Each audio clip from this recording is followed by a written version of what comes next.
Olá, amigos, sejam bem-vindos a mais um vídeo do meu canal. Eu sou o Lucas Knaip e vamos falar sobre Andrei Rublev, sobre Marcos Giron, porque a gente tem mais uma zebra aí na gira de grama. O tenista russo é eliminado em sua estreia no ATP 500 de Rally para o tenista americano Marcos Giron. 2-0, 6-4, 7-6. E assim, né, mais uma vez o Rublev não controlando bem as emoções dele, né? Tipo, assim, isso é um negócio que eu vou falar uma coisa, eu não acho que isso vai melhorar, né? Tipo, ele não é uma criança, o Rublev, né? Por mais que a gente fale dele ainda como um cara que não explorou seu potencial máximo, já tem 26 anos, né? Já teve mais do que tempo necessário para melhorar essa parte, assim, emocional do jogo dele. Então, eu acredito que o Andrei Rublev, ele tem um jogo de muita qualidade, não estaria no top 6 por tanto tempo se não tivesse qualidade jogando tênis. Ele ganhou o Masters 1000 esse ano, né? Mas ele não está vivendo um grande ano, se a gente para pensar, né? Porque, assim, tem alguns resultados notáveis. Quartas de final da Australia Open, ele foi bem lá em Madrid, conseguindo o título, mas a gira de saibro como um todo, ó, caiu na estreia, segunda rodada lá em Monte Carlo, porque os primeiros 8 cabeças de chave em Monte Carlo pulam a primeira rodada, ele cai para o Popyrin. Aí ele vai para Madrid, é campeão. Um grande torneio dele, inclusive. Eu falei aqui, partidas espetaculares, a vitória contra o Alcaraz foi sensacional. E aí ele chega para Roma, aí eu dei aquela passada de pano justificável, porque ele passou mal, não conseguiu treinar direito. Roma é muito mais pesado, mais lento do que o Saibro de Madrid, e ele teve que jogar em condições ali que não foram das mais adequadas. Ainda conseguiu uma vitória legal na estreia, mas foi para Roland Garros e teve aquela derrota para o Arnaud. E eu acho que, assim, tanto a derrota para o Arnaud como essa derrota para o Giron, elas têm o mesmo problema, né? Que é a fórmula base não funciona, o Rublev ele vai muito mais para o risco e essa estratégia nem sempre vai dar certo. O Rublev não é um cara de cadenciar. Qual é o grande mérito da carreira do Rublev? Ele joga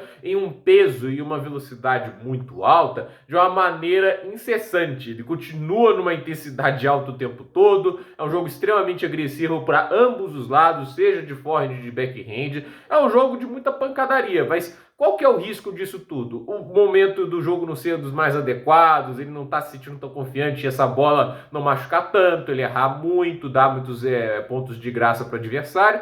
E é claro, né, quando isso não machuca o adversário, porque tem adversário que no final, como aconteceu lá com o Popyrin, né, ele não estava conseguindo machucar porque o giro da bola era idêntico o tempo todo. E aí o australiano, que é um tenista que quando o confiante joga muito bem, ele conseguiu entender o ritmo da bola e estava batendo com muita solidez. Ele estava conseguindo ter ali um bom timing e aí com esse timing bom ele estava conseguindo direcionar melhor os golpes. E por isso que a variação é importante, né? Você ir para o slice, depois ir para um topspin, depois para uma bola mais reta, entende? Porque você não deixa a mesma bola para o adversário bater. E o Rublev ele é um cara que arrisca nessa estratégia de bater o tempo todo do mesmo jeito, né? Ele aposta que ele vai causar dano, que ele vai machucar pela velocidade e o peso da bola dele, e no final ele conseguiu muita coisa com isso, né? Títulos de Masters 1000, ele tem uma carreira que a gente pode até lembrar como um tenista de bastante qualidade, tudo isso, mas eu acho que às vezes para alcançar o passo extra, e ele tem condição disso, ele tem que adotar uma estratégia diferente às vezes, ele tem que, às vezes, dar uma variada, às vezes cadenciar é importante, entende? Esperar o momento certo,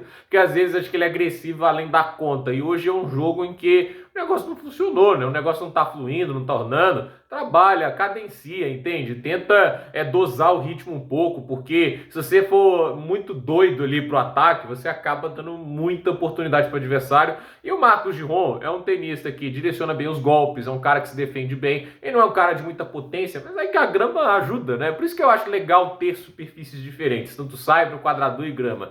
A grama é a superfície que beneficia quem direciona golpes bem, quem consegue também acelerar golpes, né, no final das contas, quem tem armas poderosas de saque, e também aqueles caras assim que conseguem usar bem a movimentação, mas sem aquele negócio do bater tanto em movimento, né? Porque a grama é mais difícil. Você, quando tenta fazer aquele slide, você abre as pernas para deslizar e bater, você escorrega, né? O Djokovic fica fazendo isso, mas ele não é um exemplo a ser seguido. Não vamos usar os extraordinários, né? Todo mundo tem mais dificuldade de fazer aquele slide na grama porque ela escorrega. Então, assim, você tem que bater mais agachado. Um um dos motivos que eu acho que o Medvedev não orna tanto com a grama, apesar de ter sido semifinal ano passado em Wimbledon, né? É essa questão dele não fazer a movimentação da maneira que ele gosta, entende?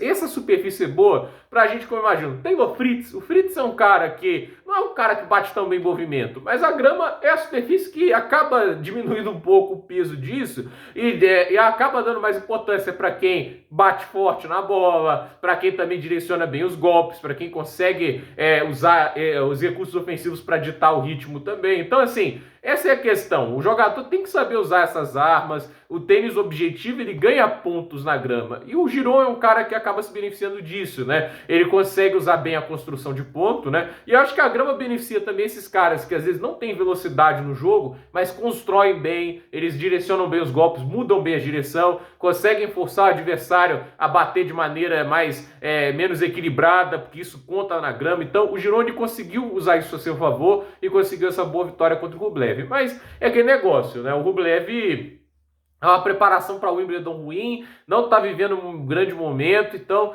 é um jogo que realmente assim, acaba frustrando porque ele sabe o que ele pode fazer e as expectativas frustradas ali. Isso não tem feito bem a cabeça dele, que a gente sabe é uma grande tempestade durante os jogos. Então, gente, por esse vídeo é isso. Nos comentários, deixe seu like, se inscreva no canal, compartilhe esse vídeo e até o próximo vídeo.